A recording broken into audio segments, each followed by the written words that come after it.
शाम मेटालिक्स हमने मेंशन किया था, इस पर दरअसल यूबीएस ने अपनी कवरेज इनिशिएट की है। वो स्टॉक 7-8% ऊपर खुला है, मोमेंटम देखने को मिल जरूर रहा है।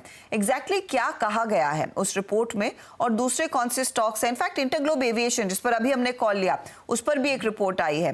कंचन नौटियाल हमारे साथ है। कंचन, बताइए क्या कह रहे हैं ब्रोकर्स? तो सबसे पहले अगर हम यूबीएस की माने तो आज वैसे ही हमें अच्छी खासी तेजी देखने को मिल रही है। यहाँ से भी हमें करीबन 50% का अपसाइड देखने को मिल सकता है। टारगेट दे दिया गया है 1200 रुपये प्रति शेयर का।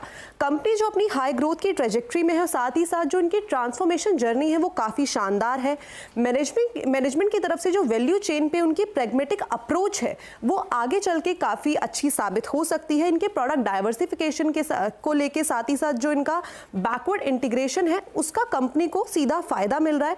अभी रिसेंटली कंपनी ने जो अपने नए बिजनेस फोरे में एंट्री ली है वो इनकी स्ट्रॉन्ग एग्जीक्यूशन कैपेबिलिटी को साफ तरीके से दर्शा रही है। अगर हम बात करें फिस्कल ईयर 25 से लेकर 26 तक की, तो नए प्रोडक्ट शुरू होने से इनकी जो अर्निंग है उसमें हमें इजाफा आता हुआ दिखाई दे सकता है, जो कि इनके जो रिस्क, जो इनकी प्रॉफिटेबिलिटी है उसके रिस्क को मिटिगेट करता हुआ भी दिखाई देगा। ये थी यूबीएस की रिपोर्ट श्याम मेटालिक्स पे, जहां पे हमें हो सकता है कि आने वाले टाइम पे 50% का अपसाइड देखने को मिले। और इंटरग्लोब एविएशन जी, अगर हम सबसे पहले जेफरीज की माने तो यहाँ पे अप्रॉक्सीमेटली हमें 20% का अपसाइड देखने को मिल सकता है, यानी कि 4400 से टारगेट बढ़ा के कर दिया है 5225 का। 1.5 साल से जो ऑपरेटिंग परफॉर्मेंस है वो काफ़ी शानदार रही है। हाल ही के दिनों में जो इनकी सप्लाई चेन है उसमें काफ़ी ज़्यादा इंप्रूवमेंट दिखाई दिया है। ग्रोथ इनकी अच्छी खासी बनी हुई है। जैसे कि हम जानते हैं कि इंडिगो का जो मार्केट शेयर है अप्रॉक्सीमेटली 60% का है, जो एक अच्छी बात है इस टाइम पे कंपनी के लिए। और कंपनी ने जितने भी चैलेंजेस आए हैं रिसेंटली उनको काफ़ी अच्छी तरीके से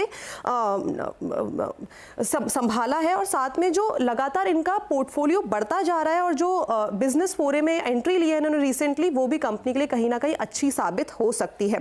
फिस्कल ईयर 26 से लेकर 27 तक जो इनके ईपीएस का अनुमान है वो भी 6 से 7% तक बढ़ा दिया गया है। एट द सेम टाइम अगर हम एचएसबीसी की माने तो खरीदारी की राय दे दी गई है और टारगेट रख दिया है 5165 रुपए का। बिजनेस क्लास के लॉन्च से जो अब मार्केट के अंदर एयर इंडिया की और साथ ही साथ विस्तारा की जो मोनोपोली है वो कहीं ना कहीं हमें खत्म होती हुई दिखाई दे सकती है। लेकिन शॉर्ट टर्म में जो बिजनेस क्लास लॉन्च है वहां से हमें मार्जिन्स में कोई सुधार आता हुआ नहीं दिखाई देगा, लेकिन जो कॉर्पोरेट कस्टमर्स हैं उनके फुटफॉल में हमें एक शानदार इजाफा दिखाई दे सकता है। स्ट्रॉन्ग नेटवर्क साथ ही साथ कॉर्पोरेट मार्केट शेयर से कंपनी को काफी ज्यादा सपोर्ट भी मिलता हुआ दिखाई देगा। रखिए भाई, इन स्टॉक्स पे चर्चा तो हो ही चुकी है, सब बढ़िया हरकत में। कंचन ने ब्यूटीफुली एक्सप्लेन कर दिया क्यों। तो लार्ज ट्रेड में ब्रोकरेजेस में शाम मेटालिक्स और इंटरग्लोब एविएशन, दोनों। इंटरग्लोब भी वायदा का one of the top gainers आपको आपकी स्क्रीन पे नजर आएगा। वो मैं देख रहा था, हर्षदा उस पर डिटेल में भी चर्चा कर भी रही थी, आपने सेठ साहब से उस पर बातचीत करी थी। खैर गाबा सर, रह के अब क्या